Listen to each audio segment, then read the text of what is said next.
안녕하십니까. 오토스토의 김경수라고 하고요.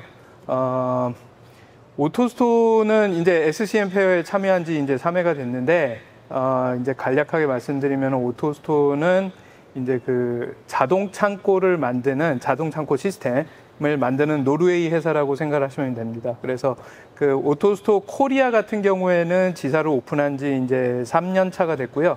올해 10월이면은 이제 만 3년이 됩니다. 이제 아무래도 그 SCM 분야나 물류 분야에서 많은 분들의 관심을 많이 받아서 저희가 한국에서도 급성장을 하긴 했는데, 그냥 왜 오토스토가 관심을 많이 받는지, 그리고 이 오토스토라는 시스템이 왜 좋은지, 이 부분을 한번 정리해서 설명드리려고 합니다. 기본적으로 오토스토는 애초에 물류 시스템을 만들던 회사는 아니었고요. 전자부품을 유통하던 그 노르웨이의 회사 중에 하나였습니다. 그래서 굉장히 많은 스큐를 가지고, 그리고 굉장히 작은 스큐를 이제 선반식 렉에 보관을 하다 보니까 이제 사업이 발전을 하면서 성장을 하면서 이제 계속 창고가 공간이 없어지는 이제 그런 좀 문제가 있었습니다. 그래서 아무래도 그 당시 때만 해도 뭐 회사도 작고 하다 보니까 지속적으로 투자하기 어려워하고 있는 부분이 있어서 이제 고민을 하던 중에 오토스토라는 굉장히 새로운 방식의 창고를 개발을 하게 된 겁니다. 네, 영상 처음으로 보신 분들도 계실 텐데 굉장히 함축되어 있기 때문에 약간 혼란스러우실 수 있는데 디테일은 좀 뒤쪽에서 설명을 드리겠습니다. 이게 지금 보시는 화면이 저희 노르웨이에 있는 본사 전경이고요. 굉장히 노르웨이 시골 한 구석에 이제 마을이 있는지 없는지 모를 만한 그런 곳에 있습니다. 그래서 여기서 굉장히 많은 일들이 그 전에 일어나고 있었고, 특히 이제 전자나 통신 관련해서 IT 분야 관련해서 많은 일들이 일어나고 있었는데, 이제 아까 말씀드린 창고 공간이 쉽게 없어지는 부분들, 그리고 작업자가 이렇게 물건을 찾아다니면서 굉장히 많은 시간을 소모해야 되는 부분들, 그리고 이제 공간이 제한적인데 계속 이제 물건은 더 보관을 해야 되는 그런 문제들이 이제 복합적으로 작용을 하다 보니까 여기서 오토스토라는 새로운 아이디어가 나오게 된 거고요. 그게 이제 1995년도입니다. 그래서 저희 연역을 간단하게 소개를 시켜드리면은, 이제 96년에 처음으로 이제 아이디어가 나와가지고 특허를 등록하게 되고, 그 후로 굉장히 빠른 속도로, 그리고 아주 집중적으로 제품을 개발을 해서 2005년도에 처음으로 상용화를 합니다. 그래서 엘로텍이라는 회사인데, 이제 거기도 마찬가지로 전자 제품을 유통하는 회사고요. 이제 컨슈머 일렉트로닉스라고 하는, 이제 그걸 유통하는 회사, 아주 중소기업입니다. 그래가지고 한 20억 규모의 그 정도의 프로젝트를 그 당시에 한 거고요. 그래서 그 시스템을 아직도 쓰고 계십니다. 그게 이제 2005년도에 일어난 일이니까 지금 이제 저희 시스템의 업력이 한 18년 정도 되네요. 예. 이제 요 정도 되는데, 그 사이에 굉장히 많은 일이 일어났고요. 뭐 뒤쪽에서 보시겠지만, 이 큐브 스토리지라는 아이디어 자체가 시장에서 굉장히 각광을 많이 받았습니다. 여러분들 관련된 분야에서 계실 테지만, 선반 창고를 어느 정도 당연시하는 그 부분이 있었거든요. 근데 완전히 다른 모습으로 이 창고라는 모습을 창안을 해내고, 그리고 이제 사람이 일하는 게 아니고 로봇이 일을 하게 되면서 굉장히 그 창고 내에서의 복잡한 부분들을 아주 아주 간소화시켜버린 이제 그런 시스템이라고 보시면 되겠고요. 그래서 지금 저희가 이제 한국 같은 경우에 전 세계 6번째 지사인데, 그만큼 우리나라가 중요하다는 의미이기도 하고요. 지금 이제 호주까지 해서 한 10군데 정도 지사가 운영이 되고 있습니다. 그리고 저희 본사는 노르웨이 네드레바츠라는 굉장히 시골 구석에 있는 회사고요. 그리고 이제 생산 라인은 이제 폴란드에 위치해 있습니다. 적용 분야가 굉장히 다양합니다. 이게 물론 물류라는 거에서 창고가 차지하는 부분이 모든 분야에 적용이 되죠. 이제 자동화 시스템이 근데 반면에 동일하게 모든 분야에 같이 적용이 될 수 있다라는 거는 이 시스템의 작동 방식이 이 분야마다 오퍼레이션에 굉장히 잘 맞는다라는 의미이기도 하거든요. 여기 이제 의류가 가장 많고요. 그리고 이제 부품이나 스페어 파트, 제조 관련된 부분들, 그리고 이제 3PL 회사들이 이제 아무래도 풀필먼트 서비스를 하다 보니까 최근 한 5년 전부터는 굉장히 급격한 속도로 자동화를 도입을 하고 있습니다. 예, 그래서 이제 3PL이 이렇게 탑3가 이렇게 보시면 되고, 그 이제 그 소매 분야들, 기타 소매라고 하면은 정말로 그 제가 아는 특이한 것 중에서는 뭐 실링 종류들, 뭐 아니면은 수도꼭지, 밸브, 뭐 이런 것도 있고요. 아니면은 그 선물 포장용 리본, 뭐 이런 것도 있습니다. 그래서 굉장히 다양한 분야에서 오토스토어의 어떤 유용함을 찾으셨고요. 식료품은 굉장히 중요합니다. 저희 지금 부스에도 계속 이제 저희가 비디오를 틀어드리고 있는데, 식료품에서의 속도, 그리고 이제 서비스, 배송의 속도, 이런 부분들이 너무 중요하기 때문에 적절한 그 자동 창고를 갖추는 게 되게 중요한 분야죠. 그래서 저희도 굉장히 이제 식료품 쪽에 중요하게 움직이고 있고, 그리고 이제 그 냉동까지도 저희가 지금 개발 중에 있습니다. 냉장까지는 가능하고, 냉동 제품은 지금 이제 테스트 중에 있다라고 보시면 되겠습니다. 자동차, 헬스케어, 전자제품, 럭셔리 뷰티 전부 다 마찬가지로 그 창고 운영상에서 굉장히 복잡한 부분들, 이제 이 중에는 이제 고객분들도 계실 거고 실제로 물류를 운영하시는 분들도 계시겠지만, 이커머스가 발전하면서 생기게 되는 현상들이 있지 않습니까? 그 풀필먼트 서비스라는 게 나오는 그 배경, 그 부분을 생각을 해보시면은 정말로 기존에는 없던 B2B 창고에서는 없던 B2C라는 분야에서의 그 수요가 기하학적으로 늘어난 셈이거든요. 이 부분에 대해서 이제 많은 솔루션들을 지금 이제 시장에서 필요를 하고 있고요. 지금 이제 오토스토어 실적 기준으로 지금 이제 1200곳 이상인데, 저게 지금 한 4월달, 5월달 그때 나온 이제 공식 수치입니다. 제가 좀 개인적으로 봤을 때는 지금 한 1400곳에 이제 가까워지고 있고요.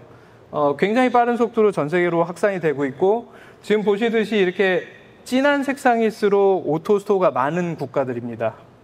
아무래도 물가도 비싸고 인건비도 비싸고 땅값도 비싼 나라들이 가장 도입을 많이 할 거고요. 이제 그 대열에 일본이나 저희 나라도 이제 끼게 돼 있고요. 아직 중국은 아직입니다. 중국에서는 자동화보다는 아직은 인력에 의존하는 부분이 크고, 우리나라 같은 경우에는 제가 봤을 때 지금이 아주 시작이라고 보고요.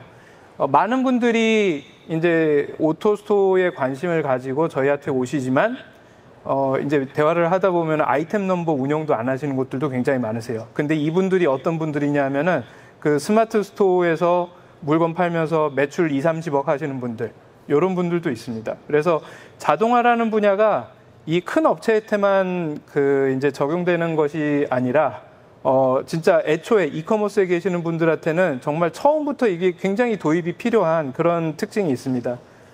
이제 저희가 이제 만나는 고객분들이 실제로는 전시장 나와가지고 오토스토어라는 아주 신박한 아이템을 보고 저희한테 먼저 의뢰를 하시지만, 이제 나중에는 좀 이제 그 자신감을 상실하시는 부분이 ERP도 없는 상태에서 WMS도 없는 상태에서 이거를 도입하려고 보니까 굉장히 부담이 크신 거죠. 그리고 실제로 저희가 경험한 바로는 중소기업에서 가장 어려워하시는 부분이 인력 운영입니다. 그러니까 이 프로젝트를 관리하실 인력이 필요한데 그 인력조차도 없는 이제 업체들이 많습니다. 그래서 그런 부분들만 좀 확보가 된다. 그래서 어느 정도 안정화가 된다라고 싶으면은 이제 바로 자동화를 할 수가 있는 경우가 되겠고요. 저희가 국내 기준으로 봤을 때 조금 소규모의 프로젝트, 근데 그 운영상으로도 굉장히 의미가 있는 그런 규모의 자동화를 하신다라고 봤을 때 예산은 이제 제일 작다라고 치면 한 30억 정도는 들어가는 것 같고요. 뭐 많이 들어간다. 그래도 중견기업 치고는 많이 썼다라고 하면은 한 100억 정도까지도 보는 경우들이 있는 것 같습니다. 그리고 나서는 좀 이제 중견기업 플러스 대기업의 영역인 것 같고요. 하지만 저희가 이제 올해 말 기준으로 해서 국내 사이트 수가 이제 운영되는 사이트 수가 한 20곳 정도로 예상을 하고 있거든요. 근데 그 20곳 중에서 3군데 빼고는 대부분 중소기업입니다. 그만큼 이제 오토스토어가 중소기업에도 잘 맞는 솔루션이라고 생각을 하실 수 있고요. 이제 여기 보시는 국가들도 다 비슷합니다. 그 아주 대규모의 고객들, 저 앞에서 보신 그 로고들이 나오는 고객들도 있지만 정말 그 로고나 웹사이트조차도 찾아보기 힘든 그런 고객들도 굉장히 많습니다. 오토스토어 경우에는. 그래서 중소기업도 접근할 수 있는 자동 창고라고 보시면 되겠고요. 그 오토스토어는 턴키 솔루션은 아닙니다. 뭐냐면은 오토스토어를 쓰시려면은 그 상위에 WMS나 WCS가 있으셔야 되고, 그리고 ERP나 아니면은 뭐 이커머스 플랫폼이나 어떤 시스템에 그 플랫폼에 연동된 그 시스템이 필요하십니다. 그런 면에서 봤을 때 오토스토어만으로 자동화를 완료시키실 수는 없지만, 그 오토스토어를 갖다가 이 자동화를 완성시켜주는 분들이 저희 파트너분들입니다. 그래서 국내 파트너 같은 경우는 LGCNS, 삼성 SDS, 아세테크, 데마틱, 두산이 이렇게 있고요. 지금 국내 이제 5군데 파트너가 있는데 국가 사이즈에 비해서는 굉장히 많은 편이고요. 저희가 이 파트너분들을 고를 때는 가장 경험이 많고 기술적으로 이제 경험이 많고, 그리고 또 이제 인력적으로도 아주 풍부한 이제 그런 조직들을 저희 파트너로 이제 그 계약을 하고 있고요. 이제 원하시는 SIA 업체한테 그냥 저희가 판매를 해드리지는 않습니다. 그래서 반드시 저희 파트너들을 통해서 견적을 받고 설치를 하고, 그리고 이제 프로젝트를 운영하시고, 이제 AS까지 다 이제 저희 파트너를 통해서 하시게 되는 거고요. 그러면 오토스토어는 뭐냐? 그럼 영업만 하냐?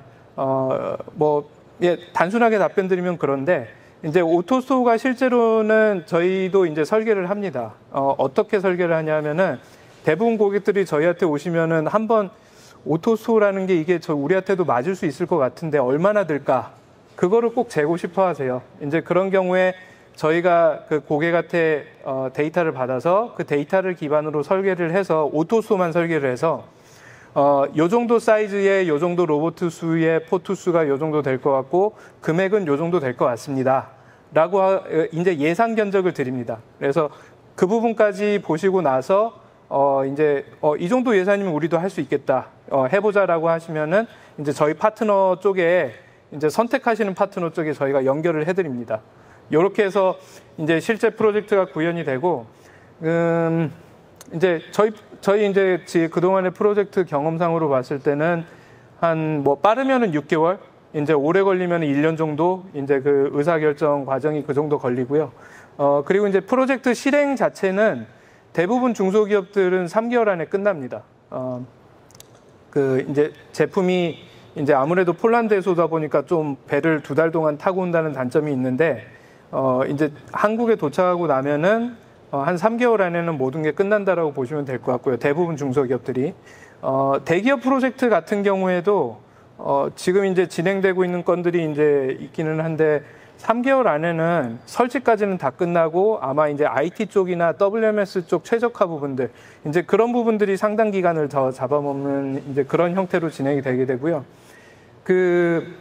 이제 또 이제 제가 2년 전에 여기서 발표했을 때랑 또 지금 달라진 부분이 뭐냐면은 오토스토어가 이제 그 태국의 공장을 지금 건설 중에 있거든요. 그래서 이제 태국에서 한국까지 오는 시간이 짧아지니까 이제 폴란드에서 오는 것보다는 약 1달 반이 절감이 됩니다. 그래서 주문하시고 나면은 약 1달 내로는 이제 상품을 받으실 수 있지 않을까. 그래서 시공을 시작하실 수 있지 않을까. 그렇게 예상을 하고 있습니다.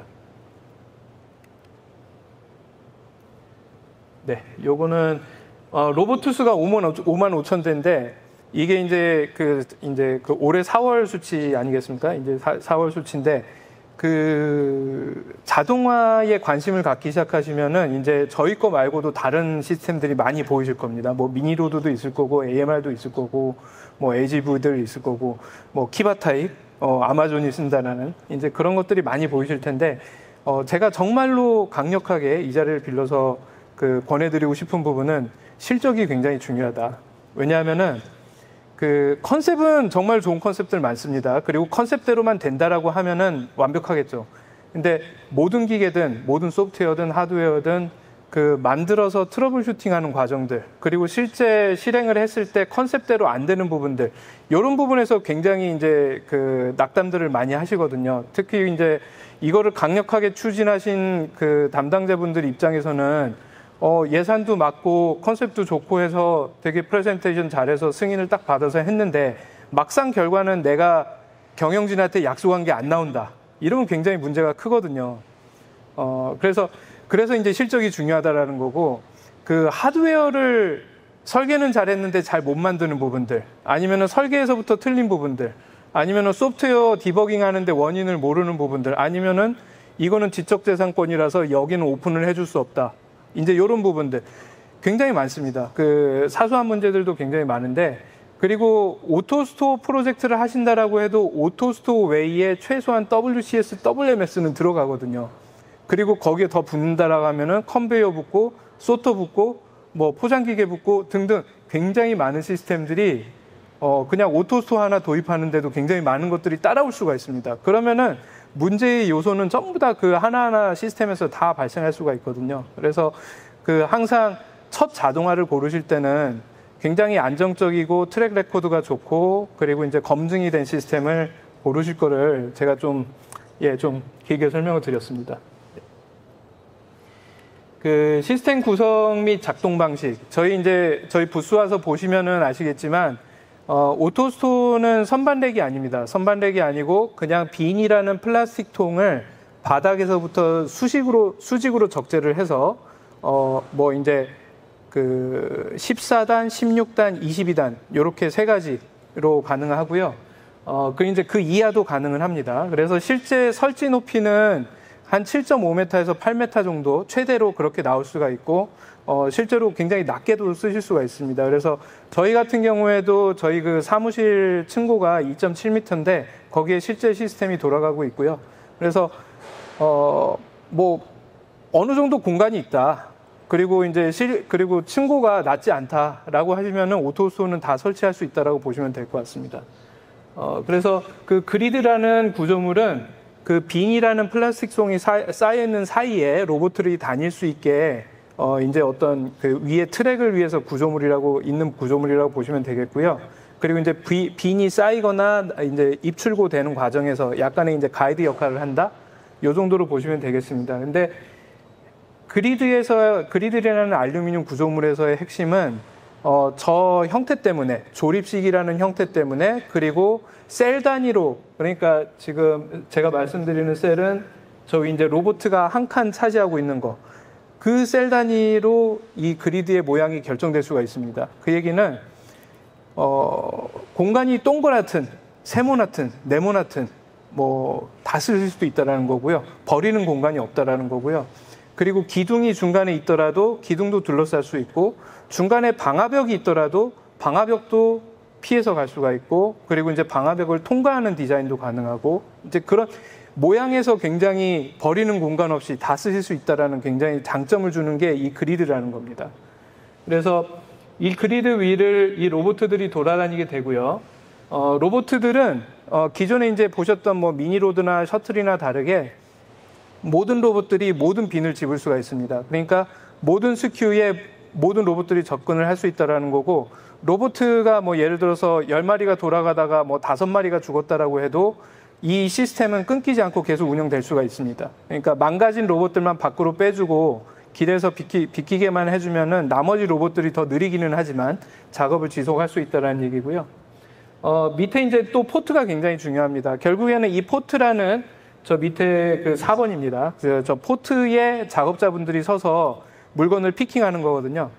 이제 그러면은 그 포트에서 작업자 한 명이 얼마나 빨리 물건을 꺼낼 수 있느냐가 이 전체 시스템의 속도를 좌지우지합니다. 그래서 예를 들어서 상품을 하나 꺼내는데 이제 어떤 작업자분은 5초가 걸린다. 그래갖고 주문 라인 하나씩만 처리하는데 5초에 하나씩 주문을 처리할 수 있다. 그러면 굉장히 빠른 시스템이 되겠죠. 5초에 한 라인씩 처리하면은 제가 알기로 1시간에 650, 뭐 그 정도 나오거든요. 650 라인 정도, 600 라인. 이제 그렇게 되면은, 굉장히 빨리 돌아가는 거예요. 정말로 그거 실제 작업하는 거 보면은 정신없이 돌아갑니다. 정말 작업자분이 1시간 이상 집중도를 유지하기 어려울 정도의 속도가 나오고요. 근데 이제 보통 봤을 때, 그러면 피킹을 그렇게 빨리 해가지고 뒤로 넘겨버리고 뒤쪽에서 포장도 따로 하고 소팅도 따로 하고 그렇게 할 것이냐, 아니면은 조금 더 뭐 천천히 포트 앞에서 작업자분이 20초에 하나씩 처리를 하는데, 주문 라인 하나를 처리하는데 20초가 걸리기는 하지만 거기서 포장도 하고 라벨링도 하고 소팅까지도 다 할 수 있다. 요렇게도 가능하거든요. 그래서 그렇게 되면은 무슨 효과가 있냐 하면은 이 뒤쪽으로 갔을 때에 붙어야 되는 자동화, 뭐 이제 포장 기계나 라벨링 기계나 소팅하는 부분들, 이런 부분들이 포트 앞에서 다 해결이 될 수가 있는 겁니다. 그래서 자동화가 뭔가 그 중에서 하나가 기계가 망가져가지고 이제 모든 이제 프로세스가 멈춰버리는 이런 경우가 없어지는 거죠. 그래서 좀 이제 저희가 보니까 유럽이나 미국 쪽에서는 이런 모델들도 많이 선호하시는 트렌드에 있고요. 물론 한 10년 전만 해도 유럽도 풀 자동화, 미국도 풀 자동화 이런 걸 굉장히 많이 선호를 했었죠. 근데 물류 쪽에서의 바틀렉이 결국에는 자동화를 운영함에 있어서의 바틀렉이 그 뭔가 하나 망가져가지고 모든 게 멈춰버리면 안 된다. 요게 굉장히 이제 어느 정도 노하우로 자리를 잡았고, 그래서 그런 부분들을 백업하기 위한 이제 좀 실용적인 자동화를 많이들 하고 계십니다. 예, 그래서 포트가 되게 중요하다. 그리고 이제 그 컨트롤러는 솔직히 고객 입장에서는 중요하신 건 아닌 것 같아요. 저희 입장에서는 굉장히 중요한 시스템입니다. 이 전체 시스템을 관장하는 브레인이기 때문에 굉장히 중요하긴 한데, 이제 어떻게 보면 오토스토어가 가지고 있는 그 오토스토어만의 알고리즘상의 장점, 그리고 이제 그 네트워크상의 장점, 시스템의 강점들이 상당 부분이 이 컨트롤러에 내장되어 있습니다. 이제 보시면은 이게 저는 이제 이렇게 기본적으로 저희 시스템을 하드웨어 위주로 설명을 드리면은 저희 시스템의 장점 위주로 설명을 드리고 싶거든요. 오셔가지고 저희 이제 부스에서 질문들 하시는 거 보면은 로봇가 어떻게 움직이는지, 센서가 어디 달려 있는지, 속도가 어느 정도인지, 이런 부분들 사양에 대해서 되게 궁금해들 많이 하세요. 근데 실질적으로 저희 시스템을 적용하시는 고객 입장에서 제일 중요한 거는 아까 말씀드렸던 전체 그리드의 사이즈, 이게 저장량을 결정을 합니다. 그리고 이제 그 포트 앞에서의 그 피킹 속도, 이 부분이 이 속도를 이제 좌지우지하거든요. 결국에는 저장량하고 속도, 이 부분이 생산성이나 이제 비용이랑 직관된 부분이기 때문에 그 부분을 가장 중요하게 설명드리고 싶고요. 오토스토어는 그냥 오토스토어에서 넘버원 장점을 뽑으라고 하면은 그 저장 밀도입니다.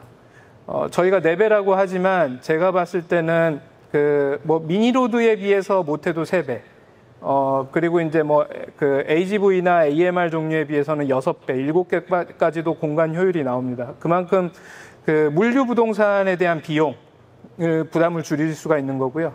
그 여기 방금 보셨겠지만 내가 그동안에 운영하고 있던 공간에 그동안에 갖고 있던 스큐들을 4분의 1 공간에다가 오토스토어라는 공간에다가 밀어넣고 나머지 4분의 3 공간에 새로운 사업을 하실 수가 있다는 얘기고요. 그리고 반대로 얘기해서 이제 그 기존의 물량은 4분의 1 공간에 집어넣고, 그리고 나머지 이제 또 물량을 4배로 늘릴 수 있다는 얘기도 되기도 하고, 그리고 그 땅값이 4배 비싼 곳에, 그러니까 고객들 아파트 가까운 곳에, 그런 곳에다가 이제 물류 창고를 운영할 수 있다는 의미이기도 합니다. 결국에는 그 고객하고 더 가까워지면서 내가 같은 부동산 비용을 내면서 고객하고 더 가까워지고, 그리고 배송 속도를 올리고, 이런 전략이 가능해진다는 게 이 저장 밀도에서 나오는 부분이고요.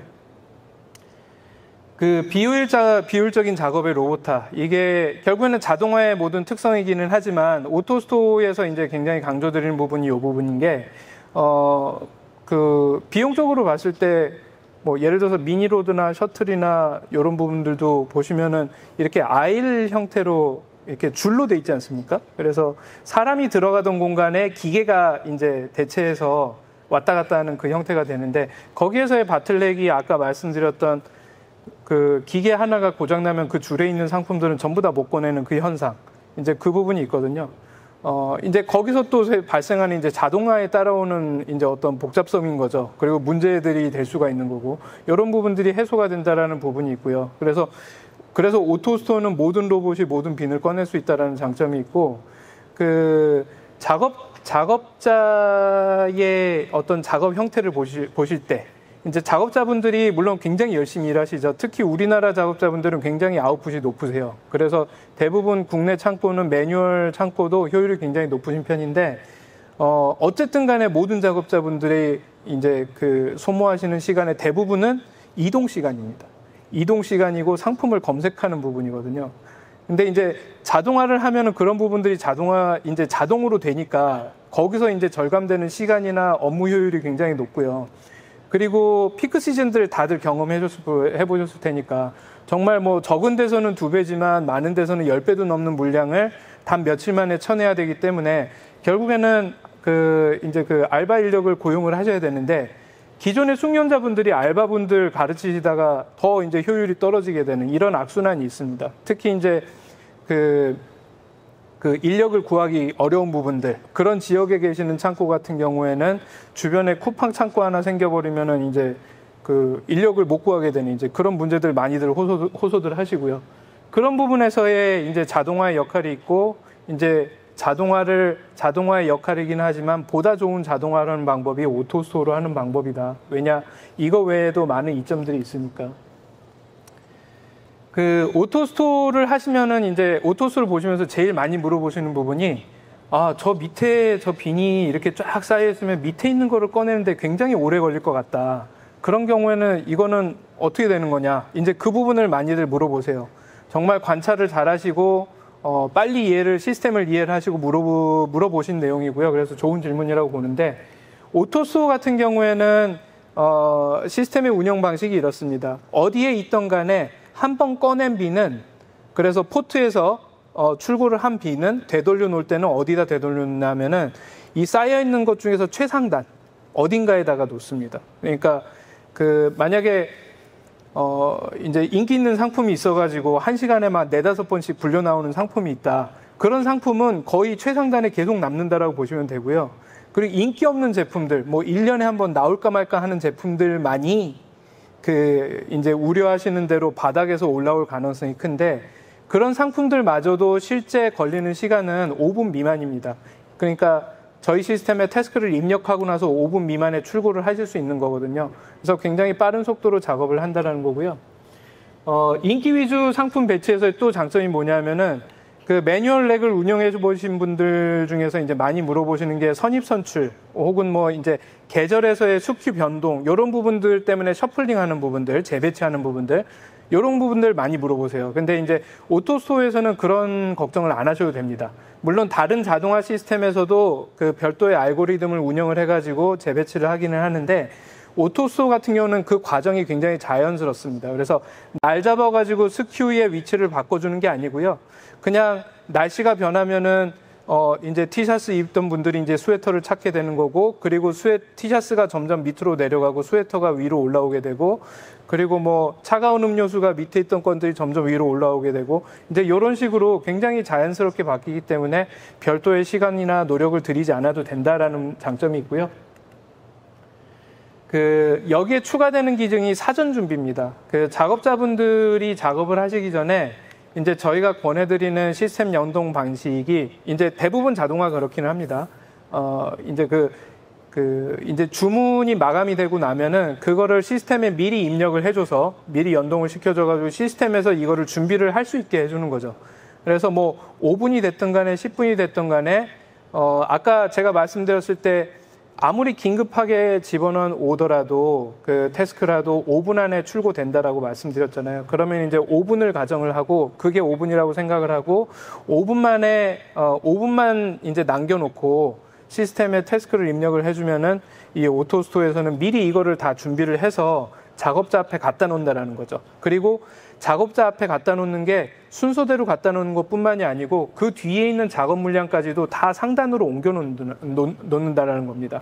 물론 이제 그 중에서 그 경우는 뭐냐면은 이미 최상단에 있지 않은 상품들, 뭐 2-3단 밑에 있는 것들, 이런 것들이 최상단으로 올라오게 되는 거라서 굉장히 빠른 속도로 작업이 되고, 그리고 이제 작업자가 이거를 또 피킹하고 있는 동안 또 다음 물량을 또 뒤쪽에서 준비를 하고 있습니다. 그래서 정말 작업자분이 쉬지 않고 끊임없이 안정적으로 작업을 할 수 있다는 부분, 뭐 로봇 기다리느라고 이렇게 멀뚱멀뚱 서 있지 않는다라는 거, 이게 이제 작업 효율에서 굉장히 중요한 부분이고요. 사업성 부분은 아까도 말씀드렸던 부분들 좀 겹치기는 하는데, 공간 창출 부분이 굉장히 큰 부분이기도 하고, 작업 속도 부분이 있습니다. 그래서 그렇죠. 작업 속도를 너무 빨리 내려고 하면은 작업자분들이 또 힘들어 하시니까 적당한 속도가 맞을 것 같고요. 어쨌든 기계상으로 봤을 때는 오토스토어의 포트 중에서 가장 빠른 포트는 1시간에 650회까지 피킹이 가능합니다. 6초에 한 번씩이라고 보시면 되겠고요. 그 정도 속도면은 진짜로 작업자가 정신없이 화면 보고 물건 꺼내고 터치하고 화면 보고 요렇게만 해도 굉장히 정신없는 오퍼레이션이 되거든요. 그래서 정말로 어떤 집중 피킹이 필요한 시간들, 뭐 그런 시간에 이제 일시적으로 운영하시는 경우들이 많고요.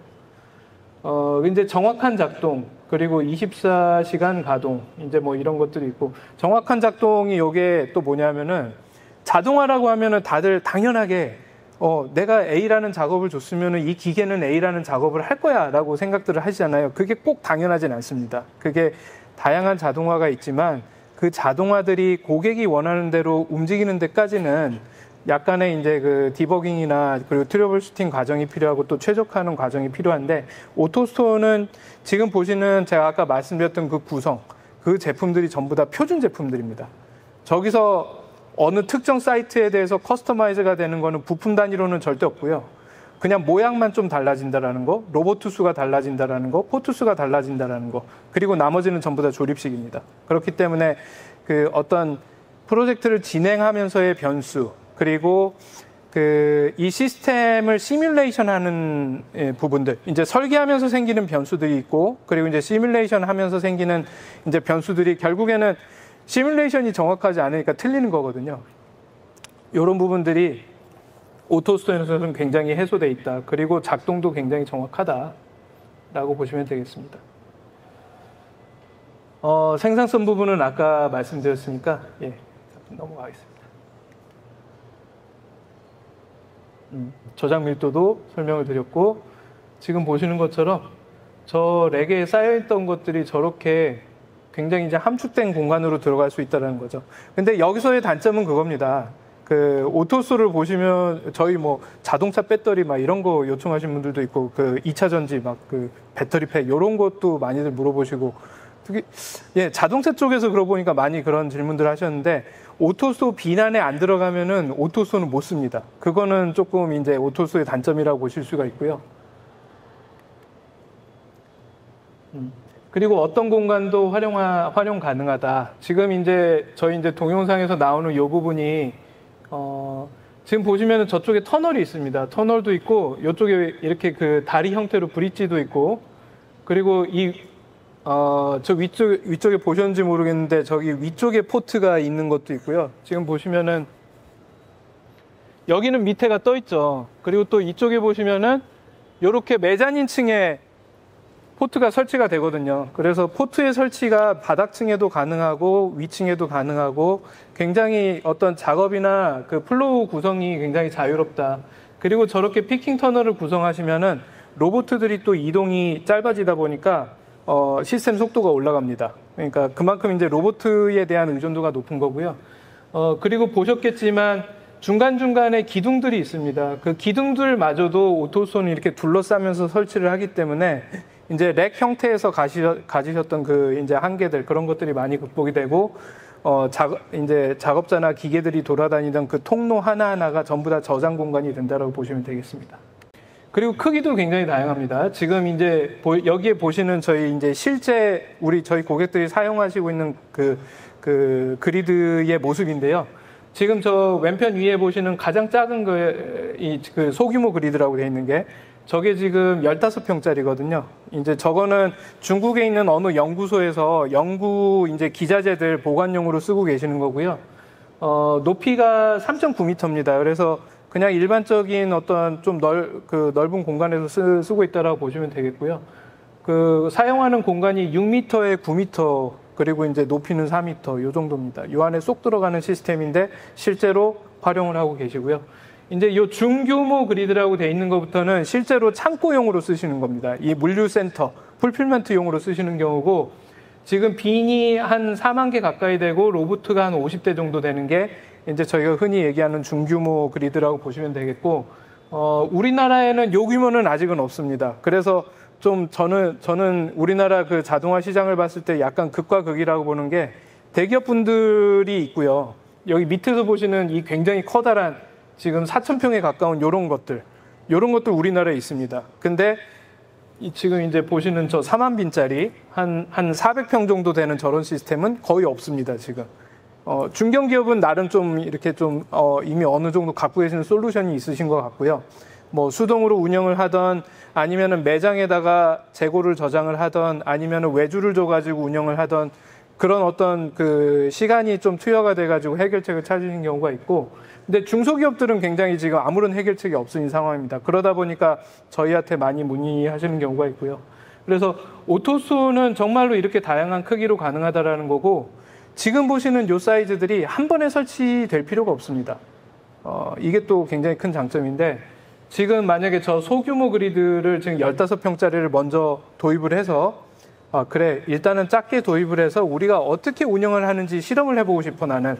그렇게 하고 우리 ERP랑 WMS랑 WCS랑 연동을 완벽하게 시켜놓은 상태에서 우리만의 자동화 모델을 만들어 놓은 다음에 확장을 하고 싶어 라는 게 가능해지시는 거죠. 대부분의 자동화가 그 부분이 힘듭니다. 예. 못해도 몇백억에서 몇천억의 투자가 이루어져야지만이 이제 가능하다라는 이제 그 기존의 전통적인 자동화가 있었다라고 하면은 정말로 뭐 2, 30억 가지고도 시작을 해볼 수 있는 자동화. 이제 요즘 이제 오토스를 비롯해서 많은 솔루션이 나오고 있고요. 그래서 저렇게 작게 도입을 하고 지금 사업 상태를 보니까 우리가 이런 커다란 사이즈를 도입을 해도 될 것 같아. 도입을 하시고요. 그 결정하시고 나면은 아까 말씀드렸듯이 6개월 안에 모든 프로젝트가 거의 끝난다라고 보시면 됩니다. 그렇게 해서 사업이 지금 바삐 돌아가 있는 거에 맞춰서 포캐스트를 짧은 단기간 포캐스트를 해가지고 바로 이제 자동화를 구성하실 수 있는 굉장히 이제 그 빠른 움직임을 가져갈 수가 있는 거고요. 그리고 이제 그게 이제 어떻게 또 반증이 되냐면은 저희 고객들 앞에서 보신 고객들 대부분 고객들이 1년에 한두 번 정도 확장 프로젝트를 하세요.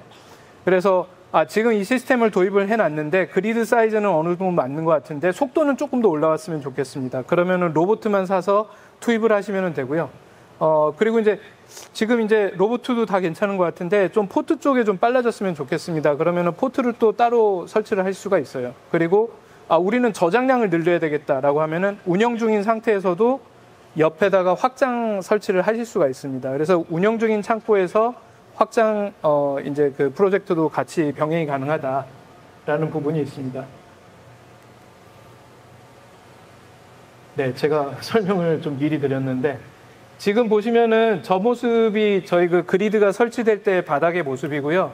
볼팅이 거의 없습니다. 그래서 이전도 굉장히 쉽게 하실 수가 있고요. 설치도 굉장히 빠릅니다. 전부 다 조립식으로 탁탁탁탁 올라가기 때문에 그리드 구조물만 본다라고 하면은 대부분의 큰 사이트도 2달 내로는 설치가 끝나고 뭐 작은 사이트라고 하면은 2주 만에 3주 만에도 끝나는 경우가 많습니다. 네, 아까 말씀드렸던 그 성능이나 안정성은 굉장히 중요하다. 그리고 이게 검증이 돼야 된다. 이게 내가 한 사이트를 가서 보는 게 중요한 게 아니고요. 이런 사이트를 여러 군데를 보셔야 되고, 그리고 나랑 비슷한 유사한 오퍼레이션을 갖고 있는 현장을 보셔야 됩니다. 그래서 실제로 작업자들이 어떻게 움직이는지, 어떤 단점들이 보이는지, 아니면 어떤 장점들이 또 보이는지, 모든 자동화가 장점만 있는 것도 아니고 단점만 있는 것도 아니지만 그런 부분들을 충분히 보시고 결정하셔야 한다라는 말씀을 드리는 거고, 솔직히 오토스토어 같은 경우에는 공식적이지는 않지만 저 개인적으로는 제가 어느 업체에서도 단일 모델로 저렇게 많은 로봇 수가 운영된다라는 얘기는 들어본 적이 없습니다. 그만큼 저희는 어떤 제품의 안정성, 시스템의 안정성이나 이제 그 트러블 슈팅 부분에 자신감을 가지고 있고요. 솔직히 저희 국내 파트너들 계약한 지 2년 안 된 곳들이 대부분입니다. 아까 LG CNS 빼고는 다 2년이 안 된 파트너들인데 프로젝트를 하시는 과정에서 노이즈가 없습니다. 노이즈가 없이 진행되는 프로젝트들이 굉장히 많고요. 그만큼 오토스토어가 표준화되어 있는 것들이, 그리고 이제 간단한 조립 방법이나 운영 방법이나 연동 세트나 이런 것들이 너무나도 잘 돼 있다라고 보시면 되겠고요. 네, 그리고 아까 말씀드린 또 굉장히 다양한 분야에서 검증이 되었습니다. 네, 그래서 이제 소매 관련된 부분들, 또 그리고 이제 제조 관련된 부분들 모든 분야에서 검증이 됐고, 실제로 저희가 진행하고 있는 프로젝트, 국내에서 진행하고 있는 프로젝트도 거의 한 반반이라고 보시면 될 것 같습니다. 반은 제조 쪽에서 나오고 반은 이제 소매 쪽에서 나오고. 제가 아까 말씀드렸던 그 정확한 설계 부분, 그 오토스토는 그리드 디자이너라는 전용 툴을 사용을 해서 설계를 합니다. 이게 전용 툴이라고 하면은 어떤 거냐면은, 그러니까 범용 툴을 가지고 자기 시스템을 이제 설계하시는 업체들이 많으세요. 대부분이 그렇고요. 그리고 시뮬레이션도 마찬가지로 범용 시뮬레이션 툴로 그 시뮬레이션을 이제 그 시뮬레이터를 커스터마이즈를 해서 이제 시뮬레이션을 하시게 되는데, 그 과정에서 모든 거를 퍼펙트하게 반영을 못 하거든요. 근데 저희 그리드 디자이너 같은 경우에는 저기서 드래그 몇 번 하고 클릭 몇 번 하고 해서 오토소를 꾸며 놓으시면은 볼트 하나까지 BOM에 다 포함돼서 나옵니다. 그리고 실제로 그 볼트 하나까지 저희가 그 선적을 해서 보내드리고요. 그래서 현장에서의 어떤 프로젝트 관리하시는 입장에서는 굉장히 간소화가 되고 효율적으로 움직일 수 있다라는 부분이 있습니다. 그래서 지금 여기 그 이미지 보고 계시는 게 실제로 저희 그 디자이너, 그 그리드 디자이너라는 툴에서 나오는 화면들이고요. 저렇게 바로 시각화가 됩니다. 이거는 이제 저희 시뮬레이터의 모습이고요. 저 위쪽에 보시는 화면은 시뮬레이터를 세팅하는 화면입니다. 시뮬레이터가 그냥 뭐 로봇 몇 대, 뭐 물건 몇 개, 뭐 이렇게 빔 몇 개, 이렇게 해서 간단하게 엑셀 시트나 이렇게 진행되는 게 아니고 굉장히 복잡한 알고리즘을 다 반영을 해서 저희 시스템에 실제로 필요한 데이터를 다 반영을 시킬 수가 있는 거고, 그리고 지금 보시는 게 이제 이 오른편에 위쪽에 보시는 게 그 시뮬레이션의 결과입니다. 저렇게 결과를 투명하게 보여드리고요. 그리고 대부분의 경우 저 결과보다 잘 나왔으면 잘 나왔지 못 나오지는 않는다. 그래서 굉장히 정확한 시뮬레이션을 할 수 있다는 부분이고, 앞에서 설계한 그리드 디자이너를 바로 반영을 해서 실제 고객의 주문 데이터, 주문 프로파일을 갖다가 반영을 시켜서 그렇게 해서 시뮬레이션을 하기 때문에 정말로 피크 시즌 어느 한 날 딱 골라가지고 아니면은 한두 달 골라가지고 저희한테 주시면은 그대로 진짜로 그 이제 운영이 잘 되는 시스템을 볼 수가 있고, 지금 밑에 보시는 게 로봇 하나하나의 움직임을 다 보실 수가 있는 겁니다. 예. 저런 시뮬레이션을 할 수 있다라는 게 굉장히 이제 결과적으로는 차별되는 부분이라고 보시면 될 것 같습니다. 지금 시간 부분이 이제 제가 어느 정도 다 써서 구성 모듈은 간단하게 설명드리겠습니다. 예, 빈 사이즈는 저 바닥 사이즈 60cm에 40cm, 저거는 불변입니다. 저거를 바꾸면은 저희 시스템을 통째로 재개발을 해야 되기 때문에 저건 불변입니다. 다만 높이는 세 가지가 가능합니다. 20cm, 30cm, 40cm. 이렇게 보시면 되겠고요. 그리고 재질도 다양하게 가능합니다. 만약에 뭐 민감한 전자제품 다루신다, ESD 재질도 가능하고요. 네. 그리고 그 다음이 그리드인데, 지금, 예, 반복 재생이 안 되는데, 지금 보셨던 그 화면, 그 조립되는 그 화면, 그 형태로 이제 조립이 된다라고 보시면 되겠고요. 그래서 구성품이 이 자질구레한 액세서리까지 다 포함해서 부품이 17개밖에 안 됩니다. 그리고 이제 메인 부품들은 위에서 보시는 이 알루미늄으로 된 구조물들 한 4가지 정도라고 보시면 되겠고요.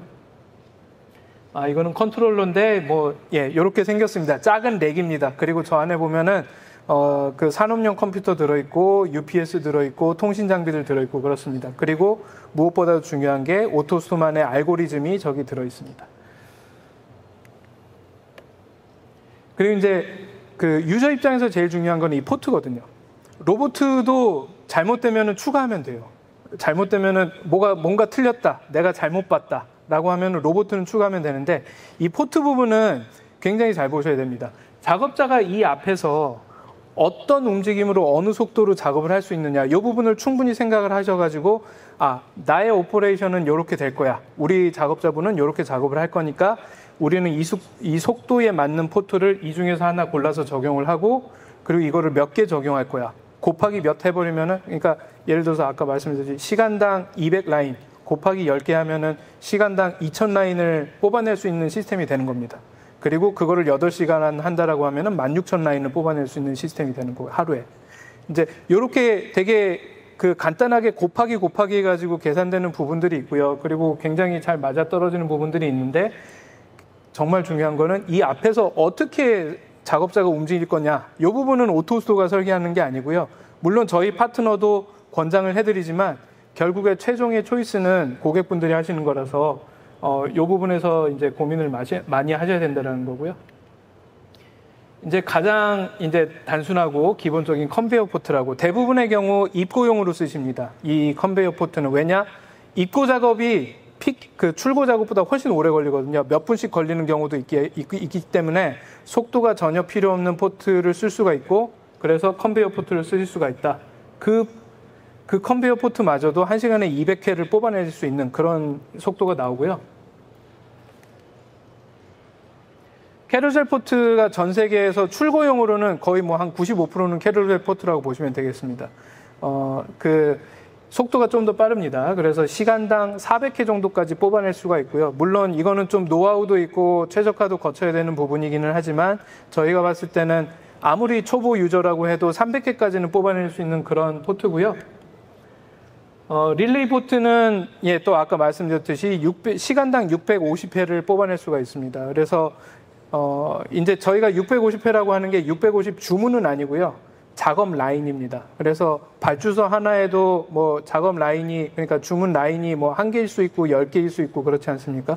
그 작업 라인 기준으로 말씀을 드리는 거고요.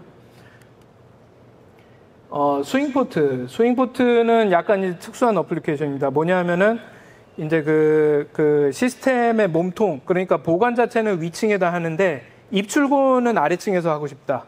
이렇게 하시면 이런 경우에는 이제 스윙 포트를 쓸 수가 있는 거고요.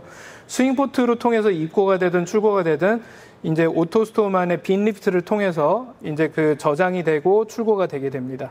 그래서 로봇가 이제 피킹을 하게 되면 포트로 바로 갖다 주는 게 아니고 이제 빈 리프트에다 놓게 되고 빈 리프트를 타고 내려와서 작업자 앞에 이제 빈이 나타나게 되는 거죠.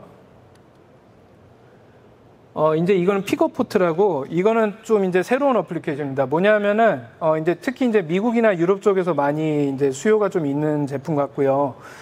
고객이, 내가 이제 오늘 밤에 뭔가를 주문을 해놓고, 그 다음날 뭐 퇴근하기 전에 내가 픽업을 하고 싶어.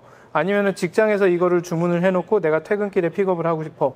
라고 하면은 뭐 가까운 주유소나 아니면 슈퍼마켓이나 마트나 들러가지고 오토스토어에 가서 내 주문을 스캔을 하거나 입력을 하면은 거기에 내가 주문했던 장바구니가 거기서 대기를 하고 있는 거죠. 이제 그래서 고객이 서랍을 열어서 자기 주문한 상품을 꺼내고 그리고 이제 집에 갈 수 있는 이런 시스템이라고 보시면 되겠습니다.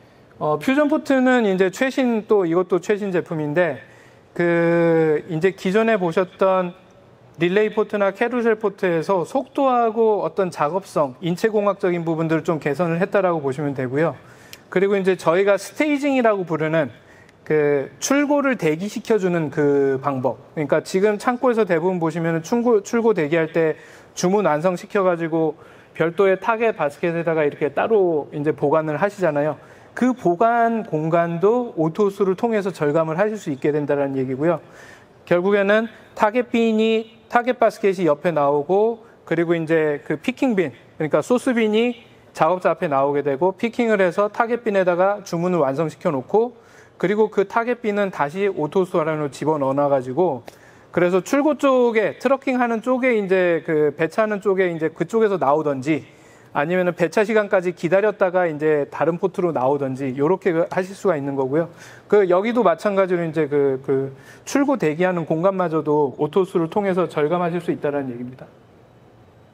예, 이게 그 퓨전 포트 스테이징이라는 거고요. 아까 말씀드렸던 퓨전 포트에서 그 출고 대기 부분, 스테이징이라고 부르는 이제 그 부분이 추가가 된 제품입니다. 그리고 이제 그 R5라고 해서 저희 지금 부스에도 있는데 이 R5가 전 세계 로봇의 99%입니다. 저희가 판매한 55,000대 중에서 대부분은 그냥 R5라고 보시면 되겠고요. 다른 로봇들도 있기는 합니다. B1이라는 제품도 있고 한데 저희가 이제 그 B1을 출시한 후로 또 굉장히 알고리즘상에 굉장히 진전이 있어가지고 B1이 거의 의미가 없게 되는 R5만으로도 훨씬 더 높은 속도를 뽑아낼 수 있는 이제 그게 가능해져서 국내에서는 R5만을 판매를 하고 있고요. 이제 R5를 가지고 3가지 빈을 전부 다 운영을 하실 수 있다라는 겁니다. 예, 빠르게 적용 사례만 좀 잠깐 보여드리겠습니다. 컴퓨텍이라고 하는 업체, 여기는 이제 전자 제품 업체고요. 중소기업 정도로 보시면 되겠습니다. 이제 시스템의 규모나, 스위스에 있는 회사고요. 중소기업이었다가 지금은 이제 좀 많이 성장을 해서, 뭐 십몇 년 사이에 많이 성장을 해서 이제 좀 그 오토스토어 시스템을 세 군데 운영하고 계시는 곳이고요. 그리고 베스트바이는 많이 들어보셨겠지만 미국에서 미국의 하이마트 뭐 좀 이런 특징이죠. 물론 하이마트보다도 훨씬 큰 업체지만 그 베스트바이가 제가 이제 보여드리는 이유는 그 아마존이 급부상하게 되면서 베스트바이나 뭐 푸마나 아니면은 뭐 그 또 뭐가 있을까요? 그 기존에 이제 오프라인에서 강했던 업체들이 하나둘씩 굉장히 힘들어했죠. 이제 근데 그 거기에서 스스로들을 빨리 차별화시킬 수 있는 그 이제 빨리 탈출할 수 있는 방법이 자동화였습니다. 그래서 시스템뿐만 자동화하는 것이 아니고 실제 그 풀필먼트 자동화 부분에 있어서 많은 발전을 빨리 도입을 해가지고 빠르게 확산을 시켜서 그 배송 기간을 줄임으로써 해서 이제 또 살아남게 되는 이제 그런 대표적인 케이스가 베스트바이였다라고 보시면 되겠고요.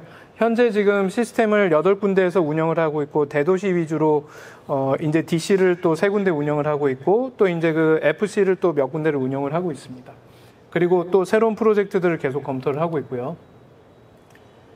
TTI는 전자 부품을 이제 유통하는 회사입니다. 그 뭐 저항, 반도체, 뭐 다이오드 이런 것들 있지 않습니까? 이런 또 인더스트리가 굉장히 큰데 여기에 특징이 굉장히 많은 제품이 있는데 몇십만 가지, 뭐 몇백만 가지 제품이 있는데 또 사이즈는 작아가지고 로케이션 관리도 굉장히 힘들고 그런 부분이 있다. 그래서 전자부품 쪽에서들 많이 쓰시는 부분들이 있고요. 소네파도 비슷한 유형에 있는 그런 업체입니다. 그래서 그 이제 전자부품 유통에서 갖고 있는 그 전자부품이라는 걸 보실 게 아니고 수큐가 굉장히 많고 운영이 힘들다. 이 부분을 자동화를 하면은 해결을 잘할 수가 있다. 그리고 오토스토어는 충분히 이 부분에서 검증이 됐다라는 거고. 알자라는 이제 그 전자제품 유통업체입니다. 여기도 이제 인터넷으로만 상품을 파는 업체인데, 이제 처음으로 오토스토어를 도입했는데 굉장히 큰 규모로 도입을 해서 동유럽 전체를 커버를 하고 있고요. 예, 여기는 이제 텍사스 인스트루멘트라고 해서 우리나라의 뭐 약간 삼성전자랑 비슷한 업체라고 보시면 되겠고요. 그래서 이제 미국을 대표하는 전자업체 중에 하나입니다. 이거 외에 솔직히 그 리테일 쪽에 좀 더 이제 소매 쪽의 실적들을 제가 좀 준비를 했었어야 되는데, 제가 좀 자료를 급하게 준비하느라고 그 부분은 좀 소개를 못 시켜드렸는데, 저희 쪽에 또 접촉을 해주시면은 그 사례들에 대해서 굉장히 많이 설명을 해드릴 수가 있습니다. 예, 여기까지 설명을 드리고 마치겠습니다. 예, 경청해 주셔서 감사합니다.